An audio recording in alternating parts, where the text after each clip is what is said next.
ঢাকা বিশ্ববিদ্যালয়ের আবাসিক হলগুলোতে শিক্ষার্থীদের নিরাপত্তা নিশ্চিত করতে প্রভোস্টের নির্দেশ দিয়েছেন উপাচার্য ডক্টর এএসএম মাকসুদ কামাল।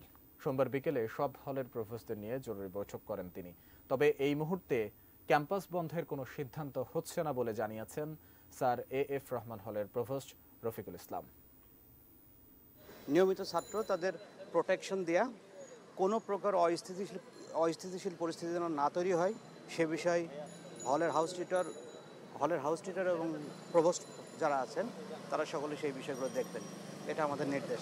হল বন্ধের তো কোনো নির্দেশনা বা এখানে পরিস্থিতি সৃষ্টি যেটা হয়েছে সেটা তো যারা সৃষ্টি করেছে তারা তো আমাদের ছাত্র, আমাদের বিশ্ববিদ্যালয়ের ছাত্র। তো বিশ্ববিদ্যালয়ের ছাত্র যেহেতু তাদের একটা নির্দিষ্ট দাবি আছে, দাবিটা রাষ্ট্র এবং বিচার বিভাগ তারা দেখতেছেন।